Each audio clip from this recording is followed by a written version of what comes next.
Now, it sounds like in the case of Titan and maybe even Callisto and Ganymede, that the mantles and that are not cemented, if you will, to their cores. Is there some slippage going on here? Okay, so on Titan, we have the best data. The Galileo orbited Jupiter and studied those moons, but Cassini has been at Saturn longer and has had more time to play with it. Each time, or almost each time, that the Cassini orbiter passes Titan, it does a radar swath. And you know, a few weeks later, there'll be another pass, and there's another radar swath. And after a while, you get radar swaths that overlap. Now, you'd like to line up these radar swaths where they overlap and see if anything changed, or, you know, but you really want to line them up. And it turns out that if you've got 3 of these things, you can line up 2 of them. But when you line up the third one, maybe it lines up on one side, but not the other. They don't, in fact, line up. And that's because the crust of Titan has shifted a little bit, as much as 30 miles. So the crust of Titan is not coupled to the core of Titan and blown around by the wind. Now, for Ganymede and Callisto, this may also be true, but Galileo wasn't able to detect it. And partly that would be because there's no wind, there's no air, and therefore no wind on either Ganymede or Callisto. This is fascinating, Steve. In the couple of minutes we have remaining, is there anything else interesting you'd like to tell our audience?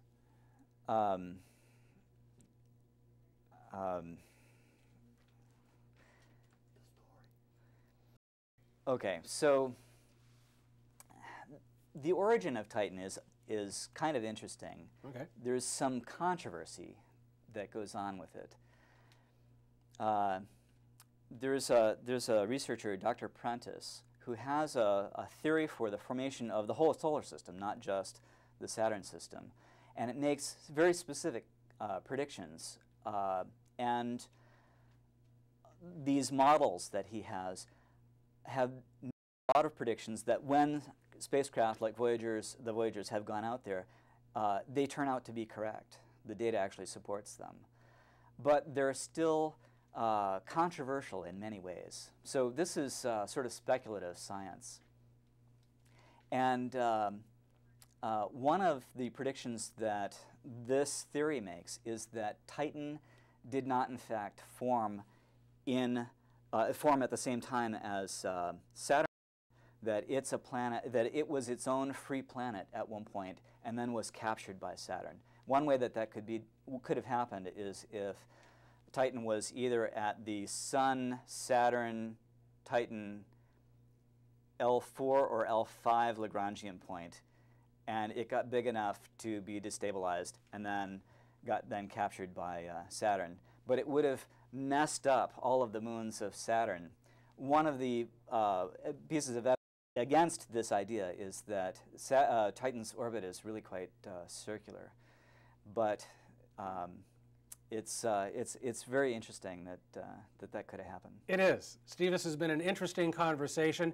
If any of you out there have any questions that you'd like to forward to us about Titan, or really about anything else, please visit our website. You can see the address there at the bottom of your screen. And don't go away. We'll be back.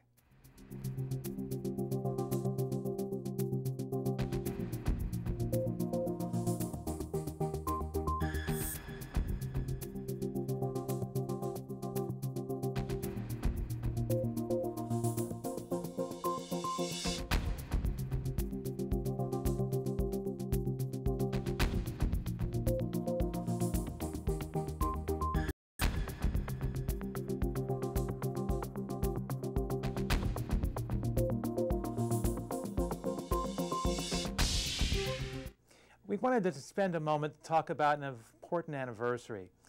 50 years ago, the Russians successfully launched the first human in space, Yuri Gagarin. Followed just about a month later, this month, on May the 5th, Alan Shepard became the first American to go into outer space on the spacecraft called Freedom 7. Now, Allen's flight was not in orbit like Yuri Gagarin's. It was a suborbital flight, lifting off from Cape Canaveral into the Atlantic Ocean. He later on commanded Apollo 14, which went to the Fra Mauro Highlands. Now, he also made himself endeared to golf fans around the world when he produced a golf club head, attached it to one of the tools supplied for bringing back samples from the moon, and used it to make 3 golf shots, more like chip shots, off the surface of the moon. So 50 years ago, America entered the manned space race with the Soviet Union. We also want to thank you for writing your emails to us, and those are being replied by email. So if you'd like to ask a question of any of the staff here at Astronomy for Everyone, please send your emails to the address which will appear at the bottom of our screen. Thank you very much. And back to Steve Whitty for Astronomical Term of the Month. Thanks, John. The term of the month for the month of May 2011 is syzygy. It's a great term because it has, well, it either has no vowels or it sometimes has a vowel.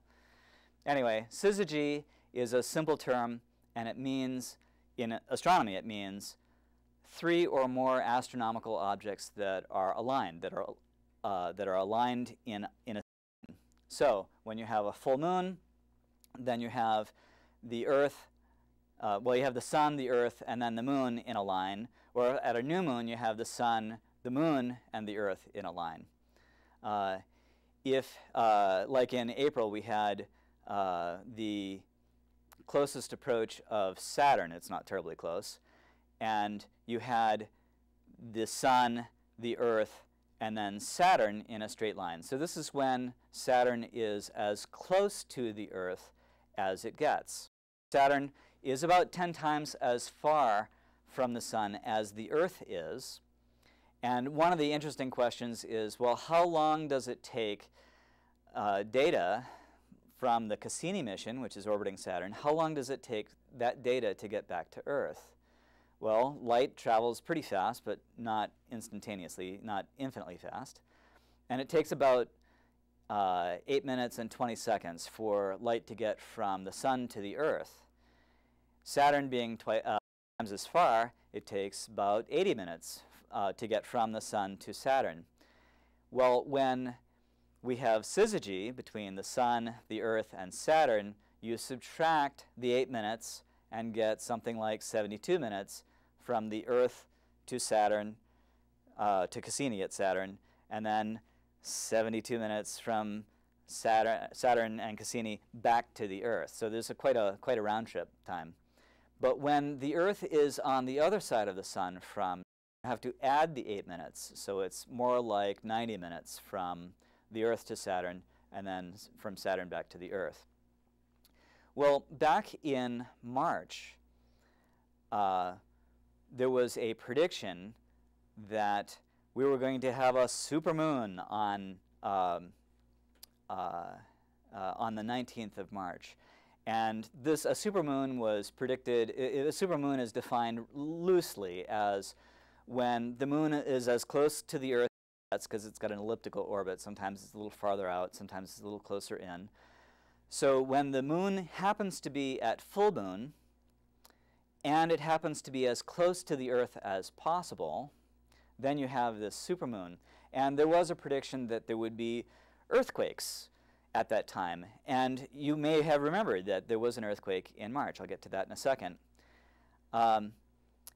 Oddly enough, there is no real correlation in the data of earthquakes over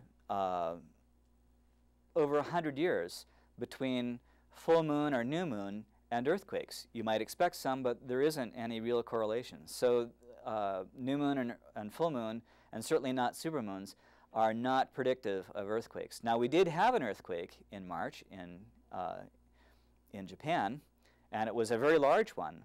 But it didn't happen at the full moon. It happened at first quarter. Now, this is where the moon is at a 90-degree angle between the line, with the line of the Earth to the sun. So 90-degree angle, this is actually the weakest gravity that the Earth and the Moon have. So the Japan earthquake had nothing to do with the supermoon, which had not in fact happened yet. Just absolutely nothing to do with it.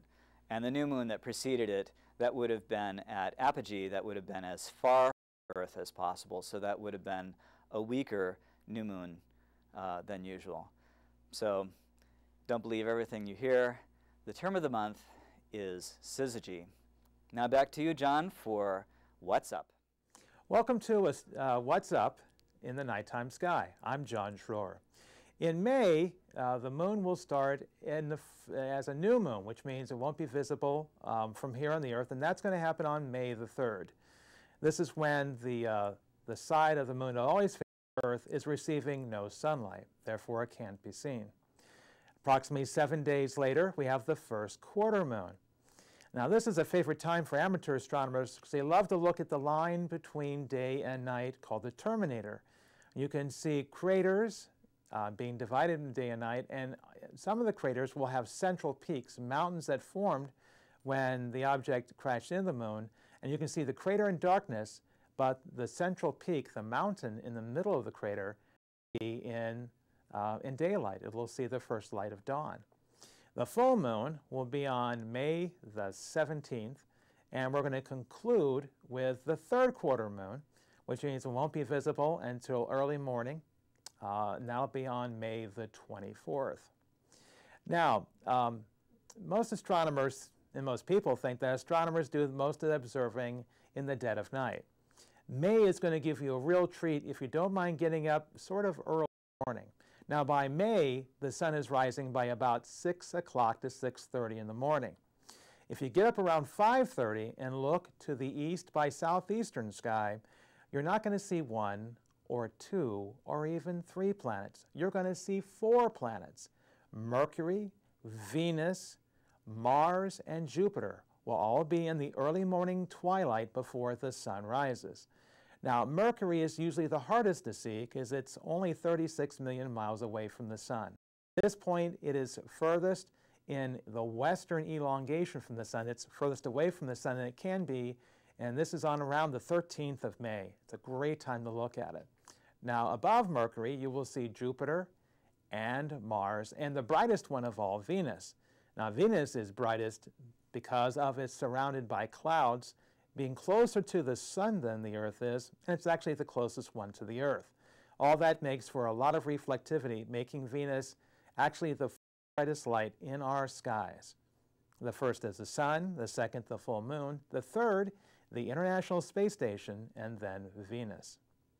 Now, you're probably wondering the other planet that we can see in the evening sky, and that's Saturn. Now, Saturn will make an appearance until the evening sky, and here you'll find it in the south by southwestern sky. On the 13th, the same day that you can see the planets early in the morning, you will see the waxing or gibbous moon. So you will, if you can't find Saturn by yourself, look for the moon on the 13th and look above it and to the left, and that bright light you see will be Saturn. Now, in the old days, Saturn was thought to have just a few moons. Today, that number stands at 60. Only Jupiter has more, with a current count of 63 moons. If you're interested in learning more about the night sky or how to find the planets, there are lots of websites that you can go to, including astronomyforeveryone.com. That concludes What's Up with the Night Sky for May 2011.